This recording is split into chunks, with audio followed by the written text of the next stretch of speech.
If animals could talk, which one would be the most racist?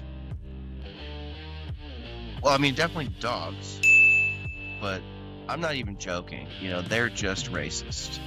Which celebrity can Kile Bates easily overpower? I would beat up Meryl Streep. Punch her right in her old stupid face. Hey, Chelsea. Nothing. What's up with you? So I just heard about this, like, haunted Fleshlight that I wanted to tell you about.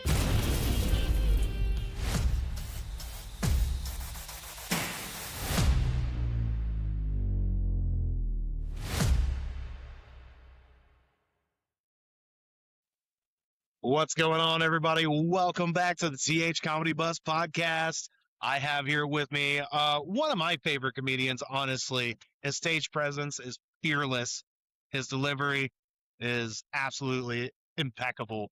Please welcome Kile fucking Bates. Hey, man, thanks. Give him a round of applause.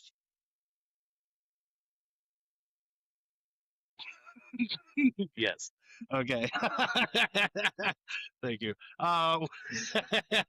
Welcome to the THComedy Bus podcast, man. I'm really glad that you're able to come out and make it today, dude. Thanks for having me, man. Absolutely. That was nice of you to say those things. Oh, I meant every word. Yeah. Come right off the top of the dome, dude. I only say what I mean. You know what I mean? So how long have you been doing comedy? I'm coming up on 4 years this summer. Yeah. It's very apparent too. You can tell.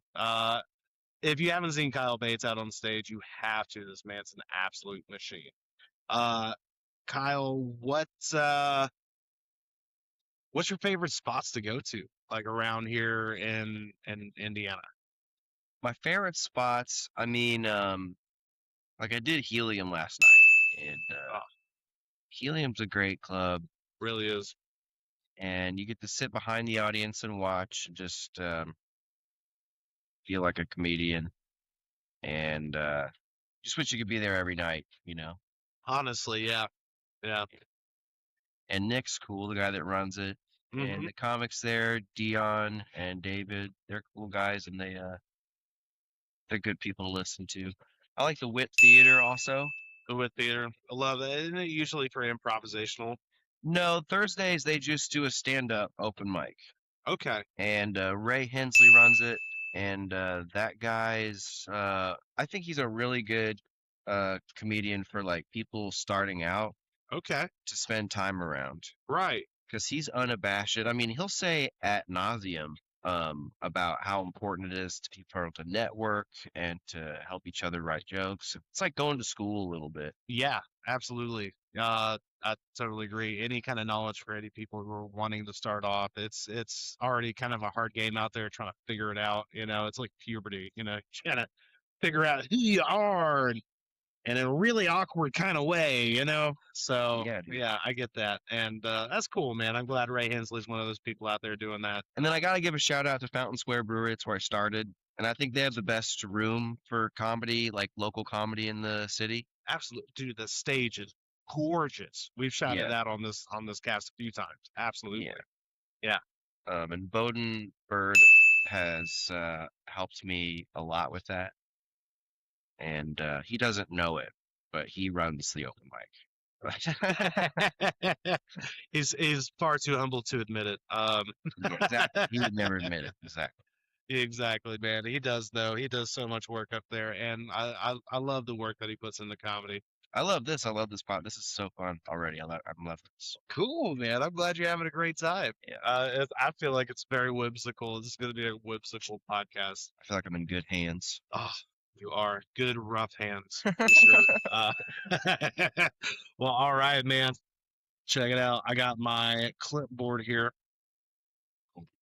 and it's got so much fun on this piece of paper, dude. Are you ready? All right. So we're going to go ahead and crack into the interview, man. I'm going to go ahead and ask you just a short line of questions. Answer them however the hell you want. Okay. All right. Question number 1. If animals could talk, which one would be the most racist? Well, I mean, definitely dogs, but I'm not even joking. You know, they're just racist. I feel like they weren't born that way. They were simply taught. This is like the chicken or the egg question about racism. I believe that they are maybe more racist than humans because, I mean, I don't want to. And sexist too. Honestly, you ever walked into a room there like he just doesn't like men. Yeah. See, that's what. Yeah. See, I'm with you now because what bugs me is when people project human qualities onto animals, Mm-hmm. He'll um, say what he's thinking. which I do all the time. Yeah.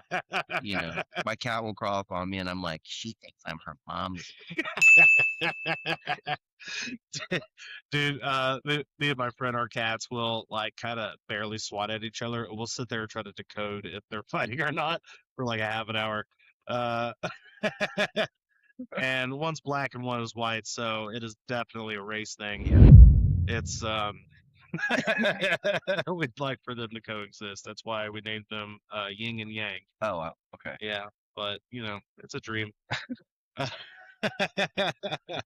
Let's see. Yeah, honestly, I can't think of an animal that would be more racist, probably than a falcon. Like a more specifically a peregrine falcon, and let me explain. It's if any land animal or anything could move at 226 miles an hour, that does make you racist. Like it doesn't matter what your intentions are with that speed. You're just That's coming in too hot. fast for Yeah, one. yeah. That's the way The verb conjects hatred, speed. Wait, so you're saying like, am I understanding like the Flash is racist? He's too fast? Yeah. NASCARs. So it might. They only go like 200 miles an hour, right? So if they were to go to 20 miles an hour more, Where did you get this theory from? Google. Hey, dude. It's the 22nd page. Where's After you look up where do I find Waffle House, this is what you come up. Are you on mushrooms right now? No. What are you talking about? Not yet. That's after the Okay. Yeah, but definitely peregrine falcon. It's the most racist animal face of the earth. I do like the dog theory a lot. Okay, yeah. I think if the peregrine falcon and the dog I have had to apologize to black people about my girlfriend's dog. Yeah. Multiple times. Yeah. Same. May the rest of peace. Same. Yeah. Yeah. They're like, so sorry. Yeah. I don't have any. I wish I had funny things to say about it. That's just sad. It's not okay. It took like 6 months to train him, but like I can untrain him. Yeah, dude. It's like it doesn't take that much. Hell yeah, man. I love it. I love your thoughts on how we're ending it in the mammal world, honestly. So I've been trying to quit vaping here recently, like at least tobacco vaping, and I've been doubling down on the pot. Good for you. Yeah, this is just small admission time, so I'm a little slightly here than usual.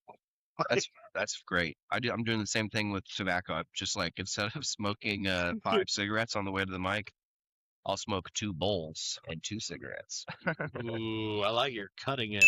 It's like half and half tea. It's hard to pack a bowl at 60 miles an hour, but you got to do what you got to do. Do it. Oh, yeah. I've YouTubed ways on to do that, and that's it's more dangerous if I'm doing other drugs. I'm telling you. You know, a knee is involved somewhere. I'm too lit. Yeah, yeah, like it's holding the steering wheel or holding the bowl or both. I gotta time the drift. Yeah. Beep, beep, beep, beep, beep, beep. That was Tokyo Drift, by the way. Oh, racing? game? It's a movie. Fast and Furious, Tokyo Drift. Yep. With the kid from Sling Blade. Yeah, there wasn't too much family in that movie. Believe it or not. That's why I think they put the kid from Sling Blade in there. Yeah, the bald one. The main character. Isn't he the main character? Yeah. Vin Diesel is he in that the spawn of Sling Blade. But there's that kid from Sling Blade who's like, he says Dole. Oh, yeah. And he's in that Fast and Furious movie. Yeah, he is in that one. Yeah, his name's Sean, I think. And he talks like this. That was their way to get family in the movie. And this is just my way of talking about the movie Sling Blade, because I love that movie. But yeah. I do. I do too. It Silence was of the Lambs and Sling Blade are the best movies ever made. I don't even think he talked all that. I could understand it great. Who, the kid? No.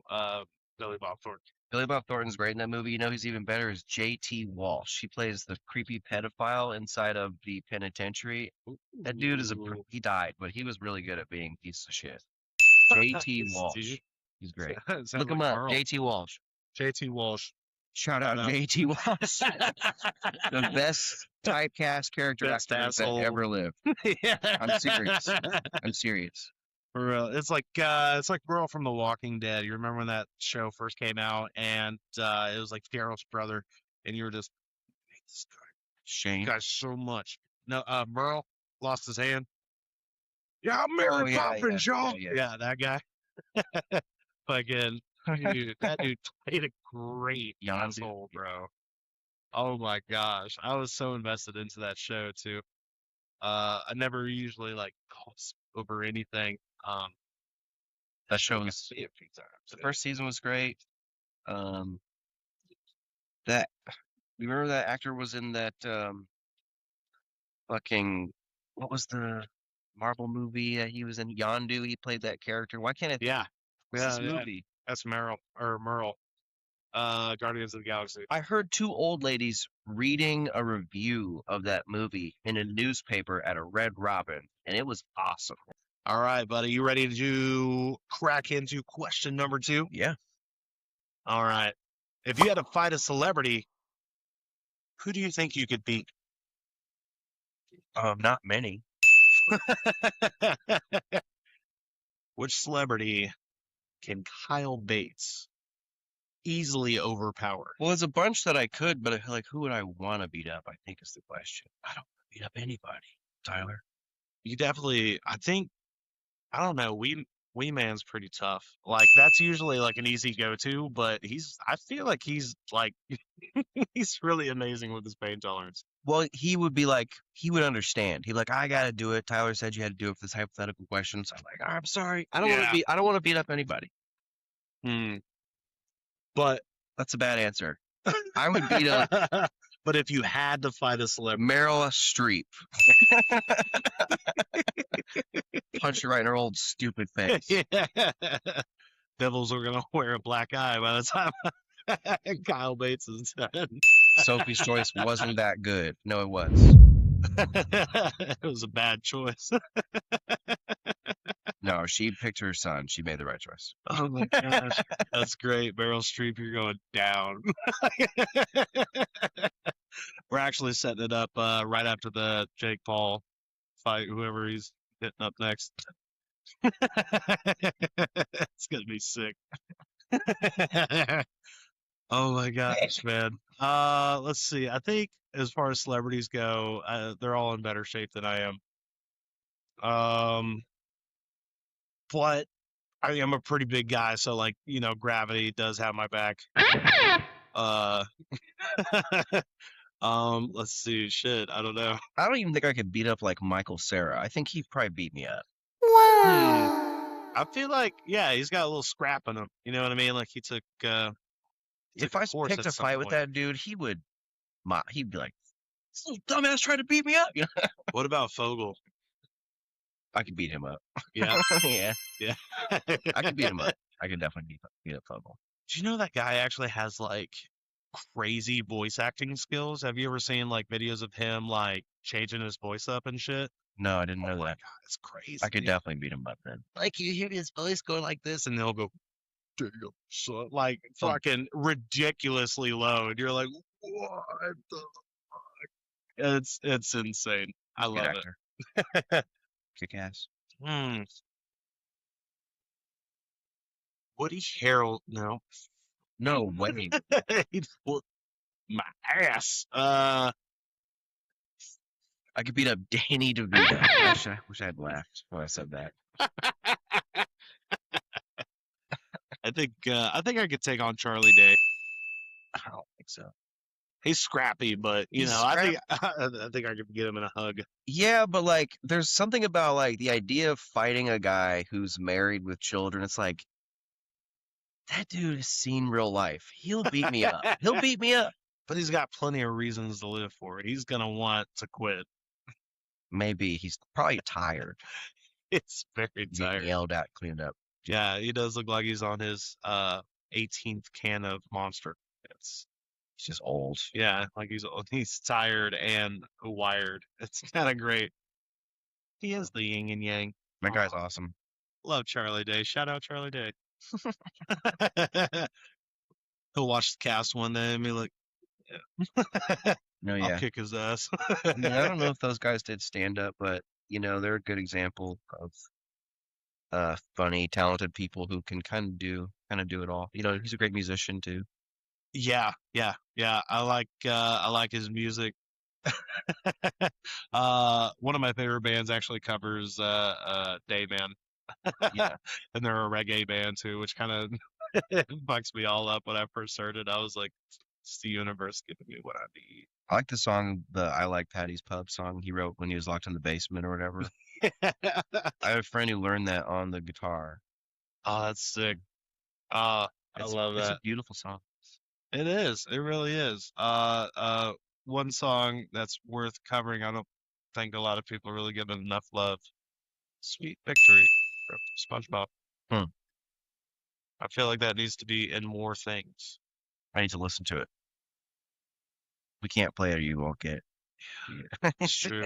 We actually, we were playing it earlier, while we were waiting for you to. I'm gonna text it to myself so I listen to it. You should. It's a pinnacle of SpongeBob, I believe. Beyond Sandy's Rockin' Bod. Sweet Victory. Yeah. Now, when you listen to it, try not to cry. It's pretty inspiring. I cry a lot when I listen to music. I cry a little bit on the way here listening to, it's an easy one. Don't Let It Bring You Down by Neil Young. It's like, you know, if you're ready to cry, that one's going to get you. It's only Castles Burning. Nice. Oh, you'd love Joey Harkin then if you're just wanting to get into your feels and feel good about your feels. I cry about a lot of shit. I'm just a baby. I'm just a little girl. Well, you know, we can cry together sometime. We can watch the Lego movie. I love crying at the end of that. That's why I don't think I can come over and take mushrooms because you'll be like, "Where's Kyle?" It's like, "Oh, he's over there being all sad." Like you know, just But then we'll be like, where's Tyler? It'll be like crying with him. Yeah. Like they're holding each other by the river. It's very homosexual. I don't know what's going on.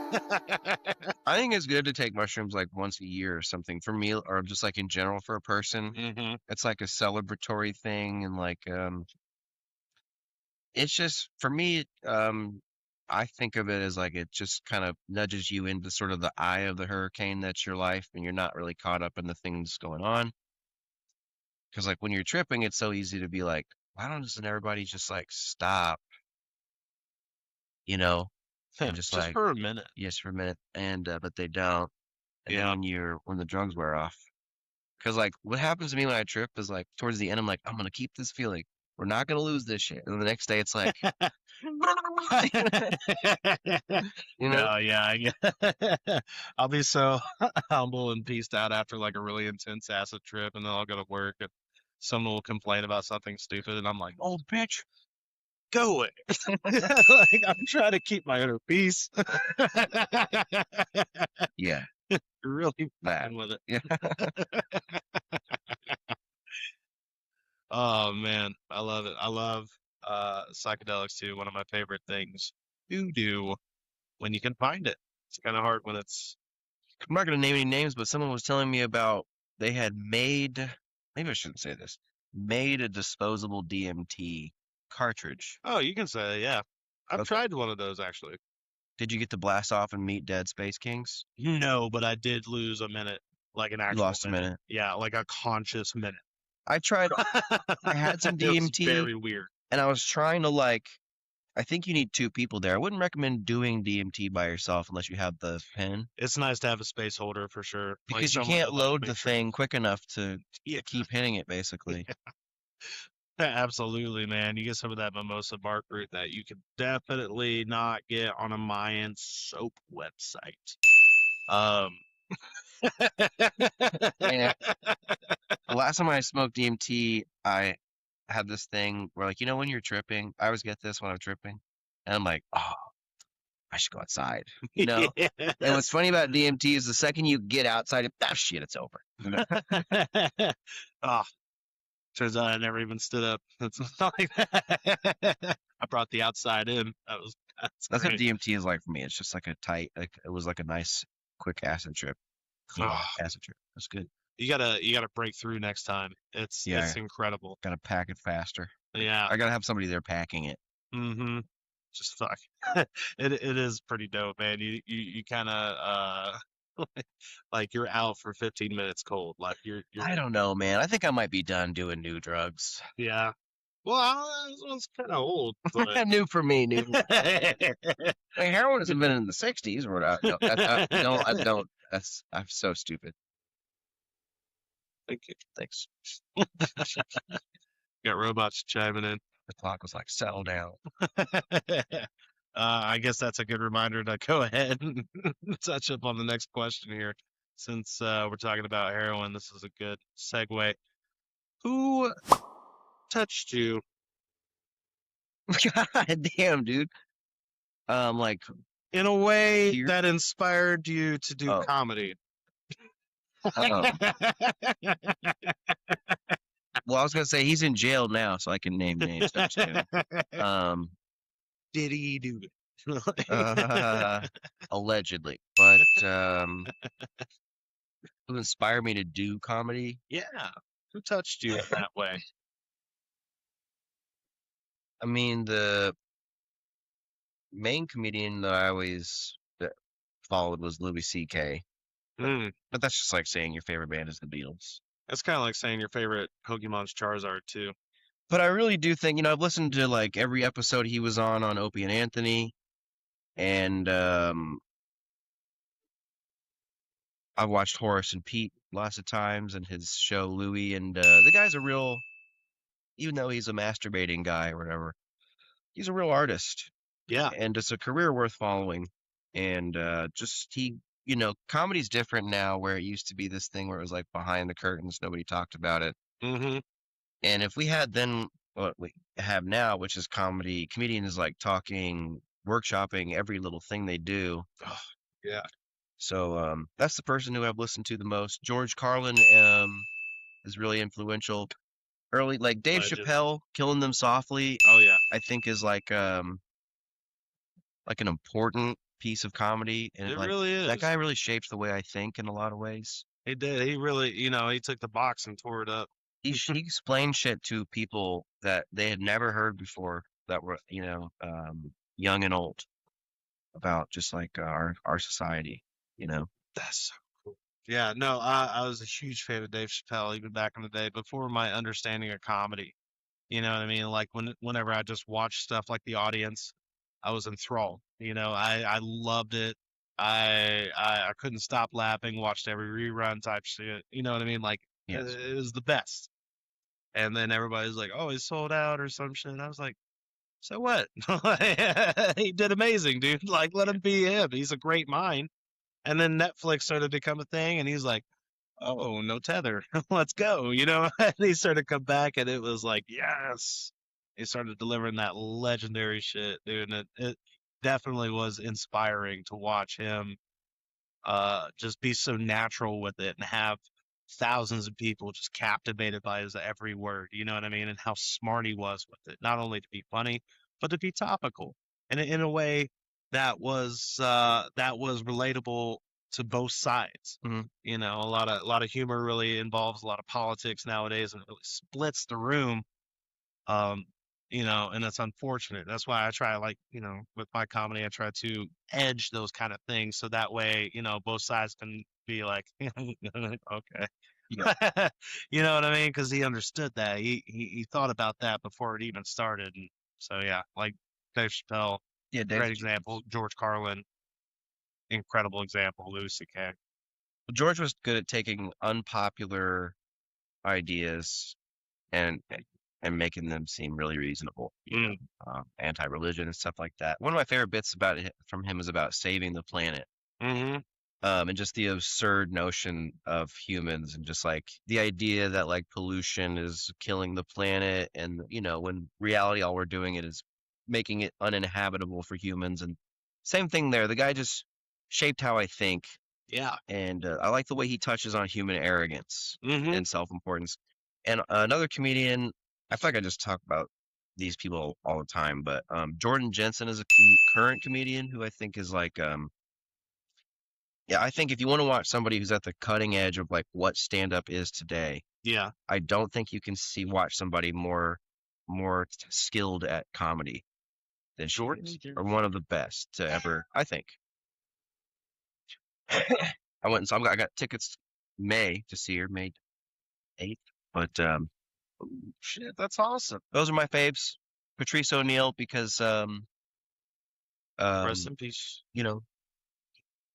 I know people blow a lot of smoke about him, but he really was fearless. Oh yeah, absolutely. He didn't get as big as he was, not taking the risk. And I think that's kind of where comedy's heading into as far as that direction goes anyway, with Kill Tony lifting the censor kind of barrier with Yeah, society, you know what I mean? Every yeah, time I watch it, I'm just like, this is the only show that gets away with this shit. yeah. You know what I mean? And I'm not a Kill Tony fan, but like to me, Kill Tony is important. You need Kill Tony the same way you need that guy at the open mic who just really thinks trans jokes are funny. And it's like, Mhm. I'm not laughing. I don't think it's funny, but the guy needs to be able to go up there and do those Yeah. jokes, period. Yeah. We need Kill Tony like we needed Comedy Central doing their spots, like the 60-minute Yeah. open spots back in the day. You remember that? People would submit their fucking things. It would be stand-up specials, and I know we had Jerry Goebel on the first season. And he kind of broke into that a little bit about how like comedy just doesn't have that thing that people can revolve Mhm. around. You know what I mean? Like it's It's not trudging new ground. yeah. Instead we've got like these things that people can get behind. And you do those or you don't. And then you have comics like me who aren't topical, and instead I'm more about like the self-exploration and the absurd, Mm-hmm. which is sort of looked at as a cop out, because satire is looked at as like a higher form of art. But I'm not really interested in that, especially in comedy. I don't really think that you should, as a comedian, think that we have a responsibility to the audience. I think you have a responsibility to initiate people's involuntary laugh response, and that's it. And if Yeah. you need to get really good at that, and then start worrying about how the fuck you fall into Yeah. your role is in society. Exactly. You're so greedy. Yeah. Yeah, he likes you. But yeah, I just went on a rant. Sorry about that. No, all great. Yeah, for everybody who's just listening, Yang the cat has joined the podcast. Oh, he's gonna be sitting on a lap. All right, Kyle. Are you ready to jump into the next segment? Yeah. It's amazing, man. This one's brand new. We're bringing it to season 2. It's called Truth and Dare, because you don't get a choice. Boom! Oh, Truth and Dare. Yes, that's right. So the first segment here, would you like truth or dare? Dare. This is dangerous, man. I like this. All right. The dare is sell a ridiculous product to a person that you know over the phone. The product is a haunted fleshlight that whispers life advice. Oh, okay, I got it. Yeah. Mm-hmm. All right. So if you wouldn't mind. Oh, I have to actually do this? Yeah. Oh, it is a dare. Yeah. This is someone you know. Can I tell them it's a dare? No. And if you wouldn't mind the speakerphone closer to the microphone. Okay, I don't got it. Hang on. I was gonna call my mom. I was literally just thinking, do you have a mother that would love this joke? Or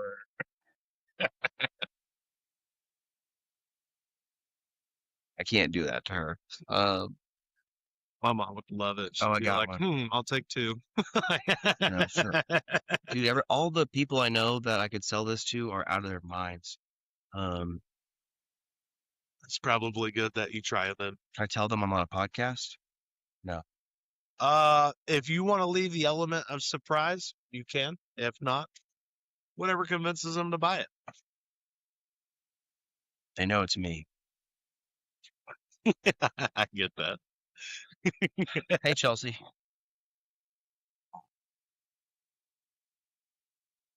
Nothing. What's up with you?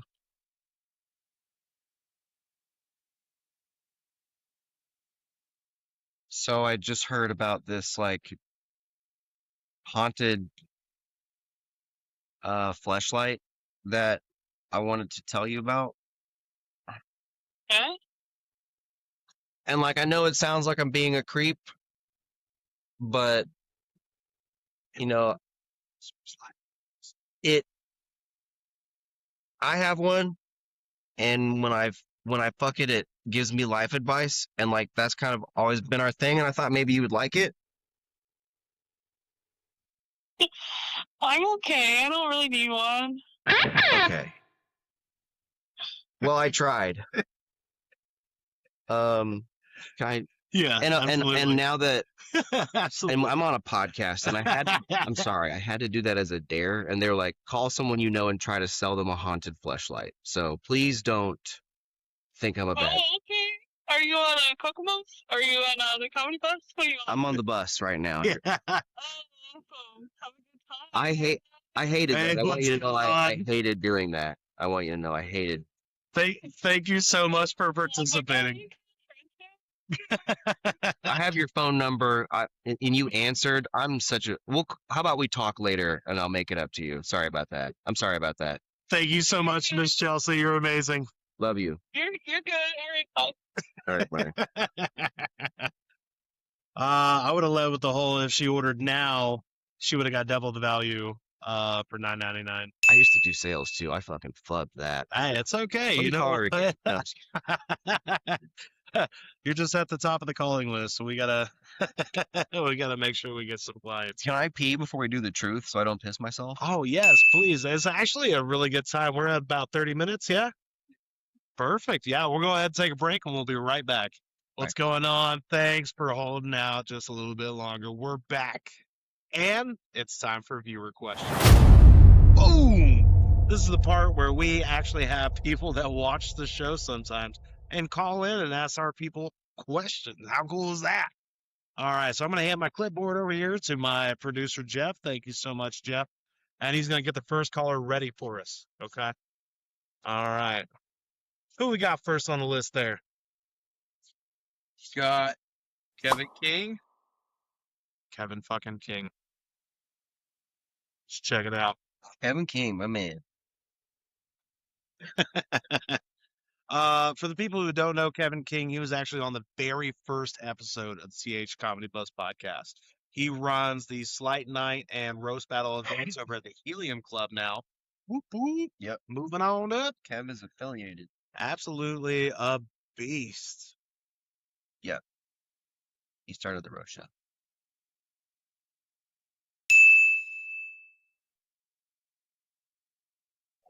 I love it. Hello, Kevin King. Welcome to the THComedy Bus Podcast. How are we doing tonight? Oh, this isn't Kevin, bro. Oh, who am I talking to? This is Chillbert, dude. Welcome on. I guess we got a wrong number, but I'll roll with it. Would you mind talking to us for just a moment? Hell yeah, dude. Awesome, man. So I'm actually sitting here with this amazing comedian. His name's Kile fucking Bates. What up? And typically around this time we Like the hotel. Like yeah, the just hotel. like the hotel and the mother obsession. Yes. Yeah, sick, dude. What's his name? What's your name? Chillbert, bro. Chillbert. Chillbert. Okay. Yeah. Chillbert sounds chill. Tight. Awesome, dude. So Yeah, fuck yeah, dude. My friends call me Chillbert, so you can call me Chillbert, bro. Can I call you Chill for short? Hell yeah. Hell yeah, dude. That's chill. All right. Chill. So typically we were gonna call Kevin and he had a question loaded up for our man Kile Bates over here. But since we got you on the phone, you think you got a question?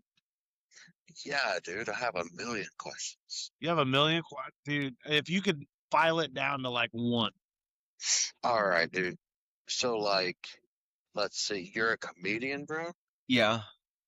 Hell yeah. So, like, Hell yeah, if we're all just like jokes to the universe, does that mean your jokes actually like exist or something? What?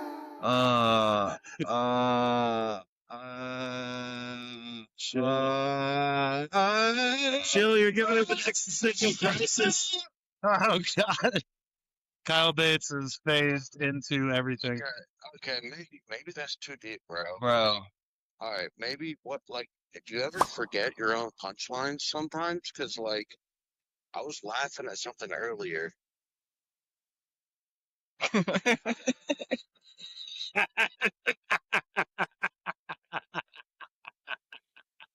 Yeah. Yeah. All right, well, like, what if your punchlines are like spying on us, dude? They're not. Like, dude, maybe your jokes remember more than you do. But they remember names better. Chill. That's not very chill, Bert. Yeah. What's up, Chill? Oh, dude. Am I being like a buzzkill? Chill, let me tell you, I love you. Thank you so much for calling. Do you have any other questions before we let you go? Was that a metaphor, dude?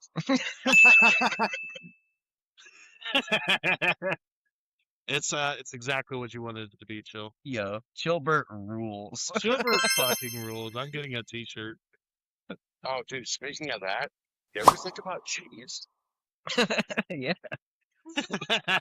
Like government cheese? Yeah. What kind of cheese, dude? Like ricotta. Yeah, often. Yeah. My God, man. Dude, that's fucking heavy.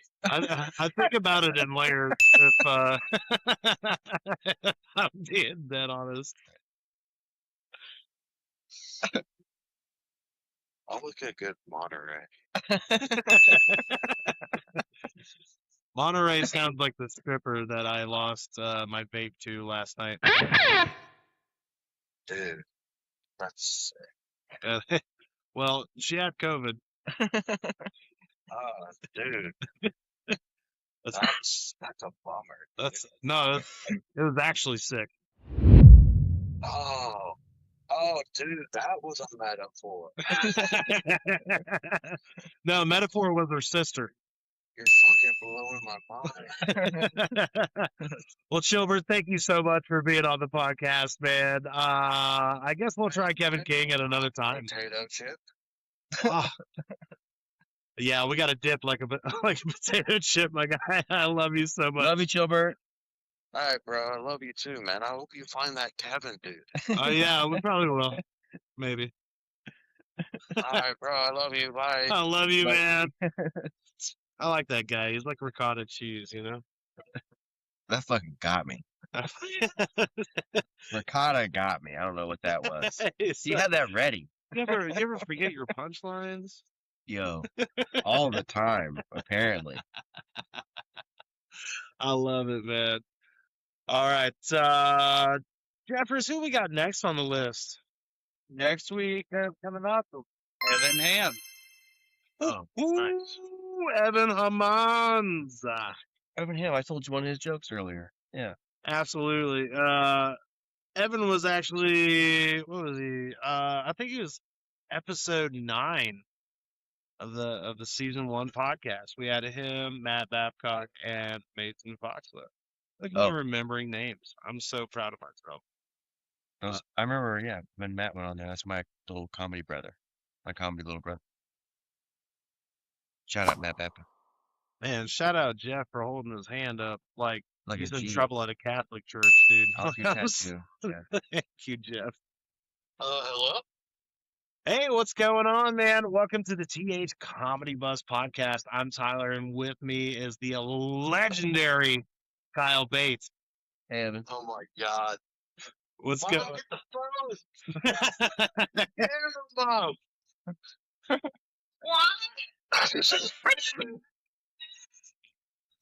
Yeah, super excited to be on. Big fan of the show. Big fan of Kyle's. Thanks for having me on. Thanks for the call. Hey, Beth. Hell yeah, man. Did you have an amazing question you wanted to ask? Yeah. So, I wanted to know, Kyle, if your comedic style was a genre of music, what would it be? Ooh. Oh. Well, I used to play music and it was really gay. Like singer-songwriter, feeling type. So jazz. Like Jizz. Christian? Sorry. Gayer than jazz. Like if Bob Dylan played jazz. Okay. Yes. I'm seeing the spirit fingers. Yeah, that'd probably be it. Gay jazz. Dylan of comedy. Well, gay jazz. Hell yeah. He's gonna call it jizz. It's so gay. I'm about to. It's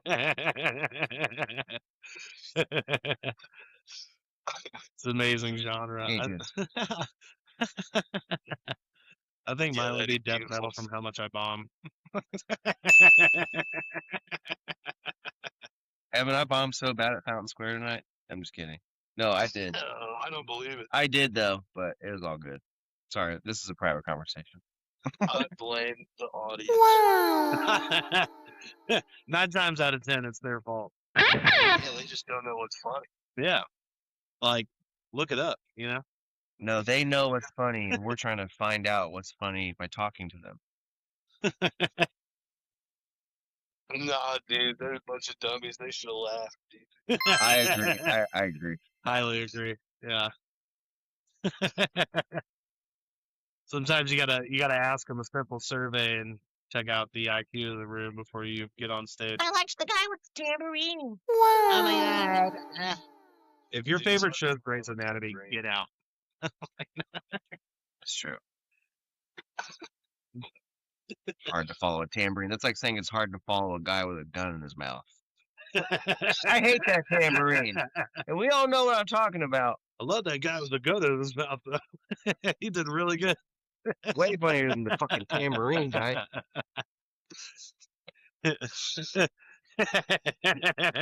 He would, if he heard me saying this, he would laugh. Oh, he would laugh.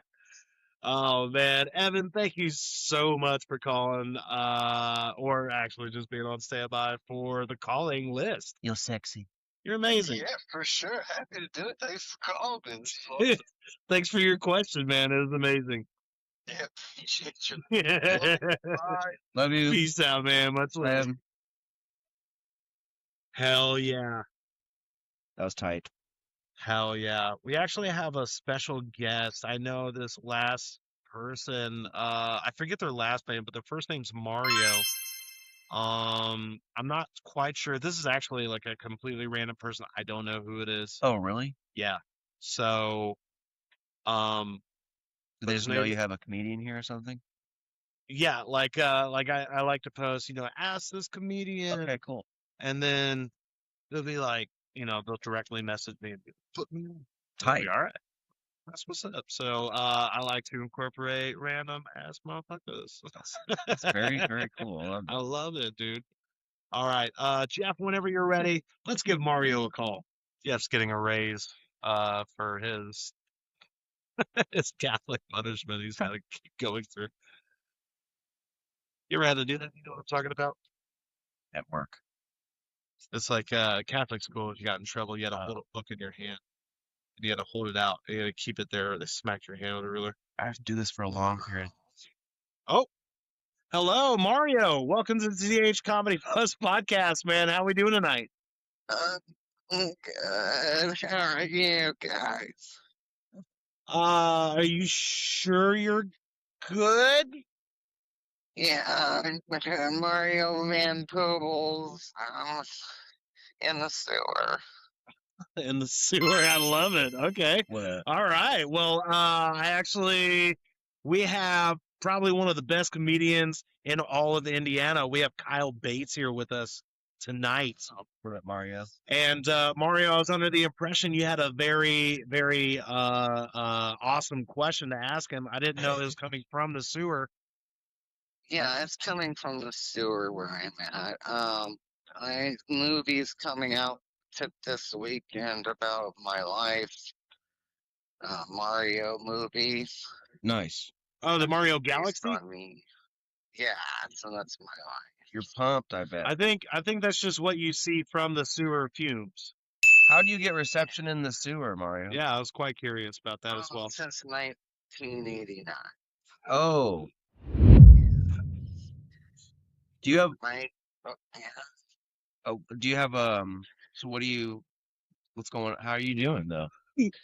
I just wish I was getting the money from these movies. They're not giving you royalties?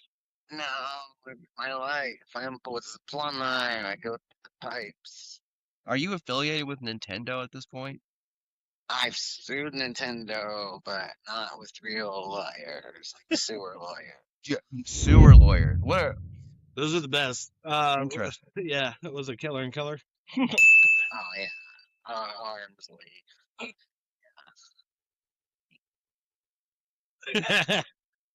It's a public attorney. That's the only ones you'll find down there.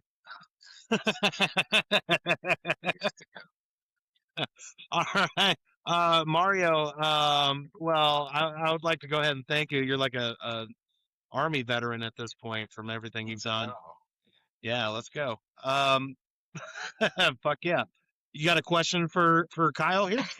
Yeah, based on my life history and what's been stolen from me, what is your favorite Mario Brothers game ever? So Dude.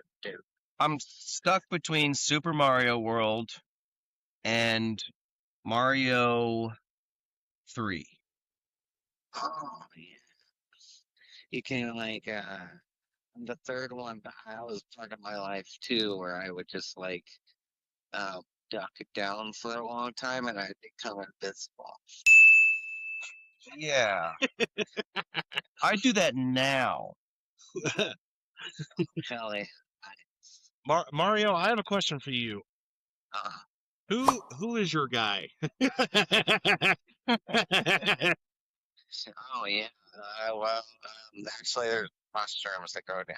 Yeah, I figured as much. Well, thank you so much, Mario, for calling the cast. You've been literally one of a kind. Yeah, see my movie this weekend. I'll check it out.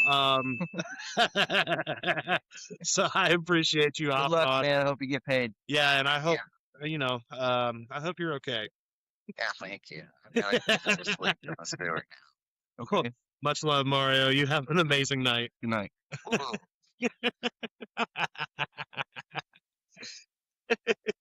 That's a actual funny person. I'm just pretending to be that guy when I go on stage.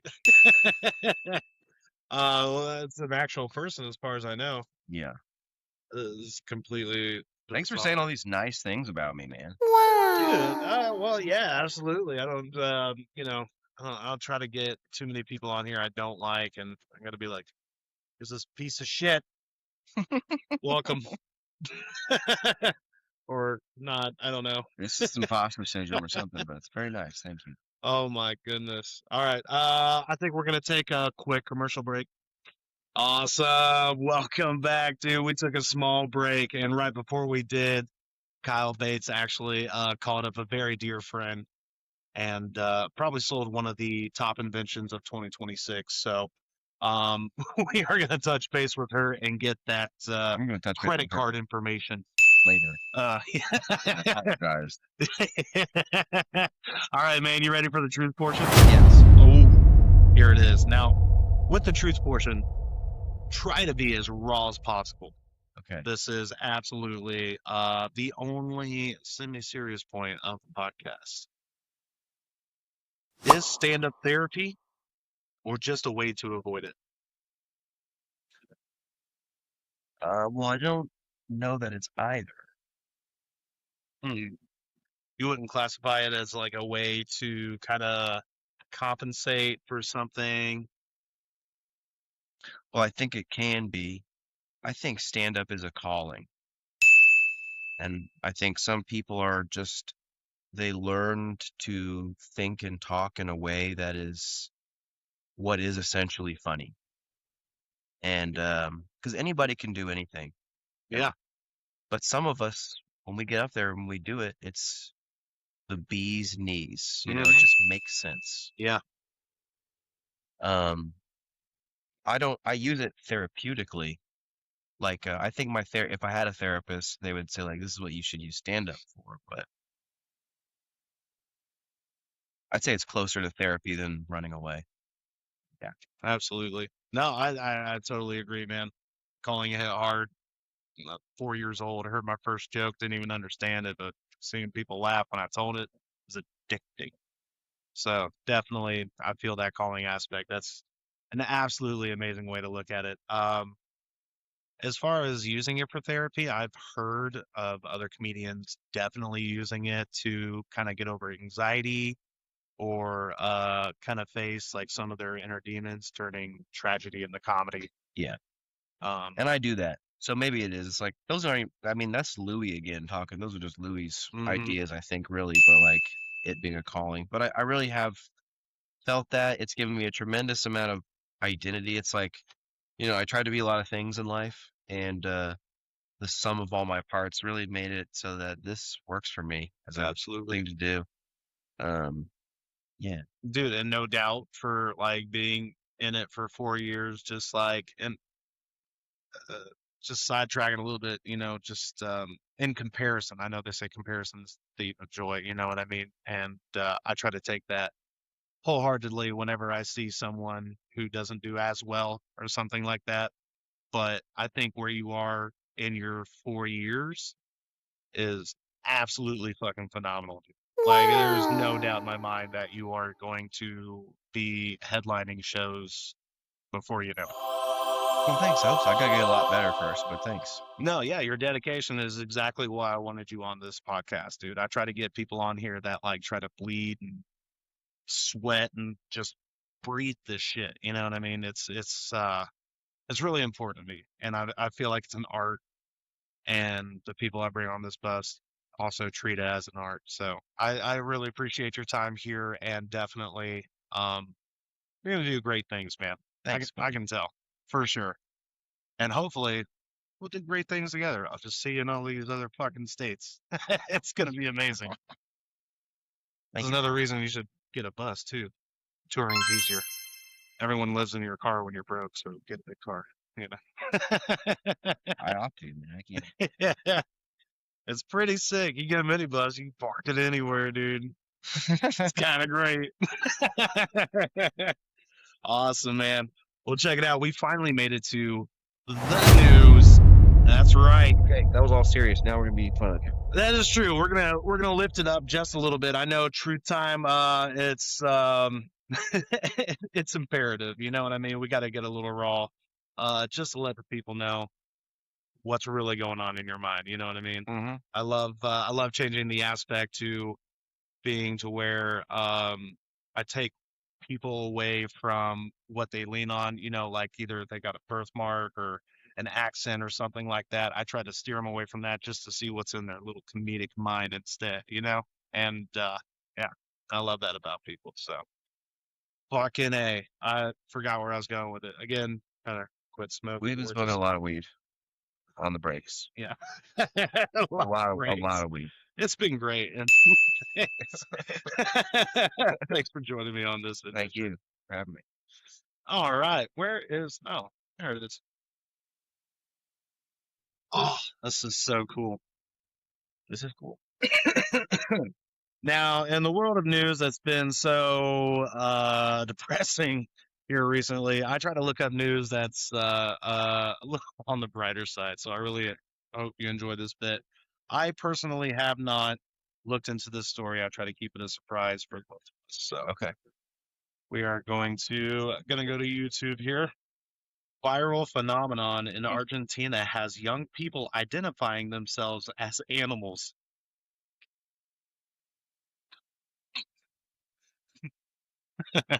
Okay. Soy una persona normal, un humano funcional, vivo mi vida como un humano normal, simplemente tengo esos momentos particulares en que soy perro. O sea, no sé cómo explicarlo, porque simplemente vivo mi vida como un humano normal. Simplemente tengo momentos en los que... Como Argentina, dentro de todo, viene siendo un país bastante libre, digamos. Los querían se comenzaron a salir a los parques. Todo. La gente ve a alguien con una máscara y una cola de animal y dice, ¿qué es esto? They're all 12 years ¿Qué old. está pasando acá? Quiero entenderlo. Se emocionaron más para salir porque dijeron, wow, la gente me está dando reconocimiento. En algunos momentos ella se sintió atraída por estas identidades y ella toma una de estas identidades y que no es la única, que no es solamente un fenómeno primero eso, que no está loca. It's gonna blow their mind when they find out furries have been a thing for a while. That's thoughts. It's really dumb and gay. I mean, these kids feeling them. she said it. The Argentina is a very free country. That's good. Good for you guys, because like I said, they're all young and just needed to be hit more, I guess, when they were children. Probably once or twice. Yeah, definitely shot collar. I think in this scenario, but yeah, that's what for that's what they're looking for. Yeah. That's a little bit of validation. They'll give them that affirmation. Fucking That's keep it up. Hey, they'll get one way or another. You don't hit them. Man, did you you know anything about furries, like other than like just the culture itself and it being like a little fetish? Yeah, and I understand that it's not just a fetish. Right. It's similar to this, where it's Right. community. It's So yeah, it's more of like a kind of like a lifestyle hobby type deal. It's church for weeaboos. Yeah, that's a great way to put it, man. I actually have a friend that has a furry costume, and you would not believe how much these things cost. How much? Oh my gosh, she got hers on a huge discount. $600. No. How much she paid for hers? She said that these motherfuckers run up $1,400 easy. Because there's a market for them. That's really sweet. Well, the masks are cheaper. I say just do that. That's true. If you get fetish masks, they're actually cheaper than Halloween masks. I found out. Huh. Yeah. I saw some furries in person, and it was like, they're cool. They'll high five you. yeah, it was like 10, 15 years ago, and the person I was with was like way more progressive than I was, but because it was so long ago, can I swear on this podcast? Oh yeah. Fuck yeah. This person even was trans later. But we're walking and see the furries, and she's like, fucking badass. It's like there's really hot chicks underneath those. But I think that epithet that she used that day inspired both of us to kind of learn a little bit about them, and that it is a community. It's not just a fetish thing. Mm-hmm. Yeah. Oh yeah. It's pretty bizarre, man. It's definitely cool though. I love the people that like use that power of expression. You know what I mean? I get it. Like I don't get it in that sense where it's so extreme. I'm more like if I'm The out in epithet, you public. mean? Huh? Oh, the furries. Okay. Yeah. Straight up. Like they'll wear it out in public type deal, and I'm just like, if I had an extra $600 and I was pretty bored and they made one my size, fuck it, dude. I'll go to Walmart. Did you But see the new Batman movie? what Which one? The newest one that had the kid from Twilight in it. Yeah, no, I've seen that one. There's a scene where it's at the beginning, and he's walking to the crime scene, and all the cops are like judging him, and he's in his little Batman costume. Yeah. And it's like, it's a newer thing. I like Batman movies because they try to make it more real and relatable each time. Mm-hmm. And so it's like, it's the kind of thing where when he puts on the suit, now he feels like, okay, this is, even though they're judging me, it's embarrassing almost to wear this suit, but this is really who I am. I thought it was a good, it's like that. Yeah, Game. no, absolutely. And I thought they did great with the Riddler, dude. The Riddler, the incel kind of genius guy. Yeah, Mhm. it was a good choice. I loved his rants. I thought it was great acting. I was like, I like seeing Batman get shot with a shotgun and survive. That was fun. It was a good spoiler alert. It came out like 20 years ago or something crazy now. That's like, Castaway. One of my favorite movies, bro. Is it really? I love Castaway. I do too. I do be crying when Wilson dips on him. I remember seeing it in the theater when I was like 13 or something. Yeah. And during that scene though, I was like laughing, and my dad was like, "It's not funny. It's not funny, dude." I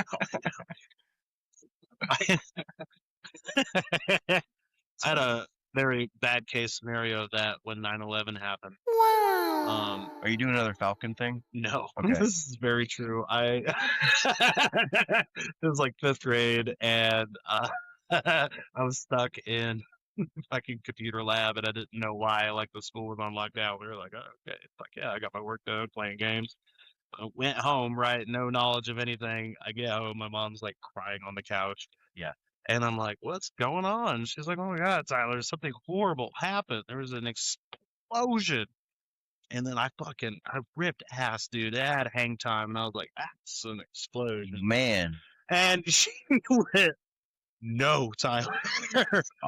No, bad. You know what I mean? Like, straight face. I was like, oh, serious stuff's happening. Oh my God, I'm sorry. Like, instantly I felt horrible, and I have to bear that with me for, like, I'm gonna die with that knowledge. Yeah, but it was worth the joke. To me at that time, delicious. It makes your 9/11 memory more rich, Yeah, it was it was a lot better than most. I remember being on the bus with my friends being like, my mom was freaking the fuck out. We didn't, you know what I mean? We didn't care or whatever. Yeah. In 5th grade, well, shit, you were probably what, in 8th? 7th or 8th grade? Yeah. 8th grade, I think. It's fucking crazy. I love it, man. Hell yeah, dude. Well, we finally reached the end. Nice. Shout out.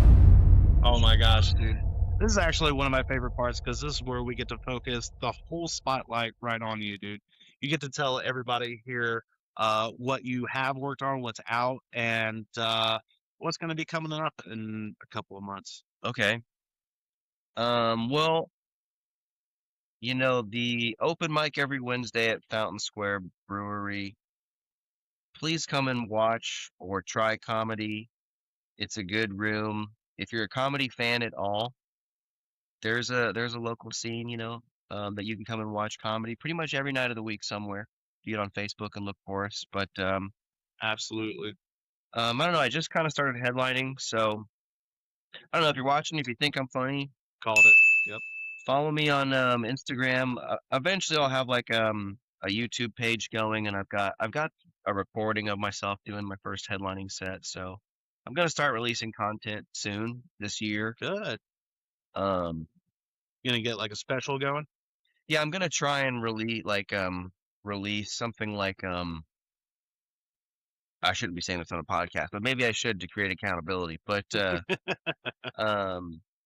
maybe like a 20-minute special quarterly or 2 times a year, sort of like the professionals do it, where they do an hour every couple of that'd years. Be phenomenal. And the idea that I'm trying to work on is to just have be releasing it and then recording another one and writing another one and in this rotation. So absolutely I'm waiting to get to that point, but if you want to see those things, please follow me. What's stopping me? Just laziness, and then I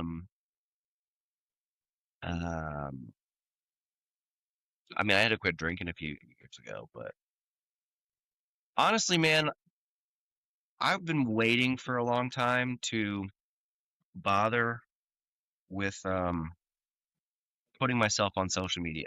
And like, I don't want to knock anybody that does that, but I think that to be successful on social media, you either have to get lucky.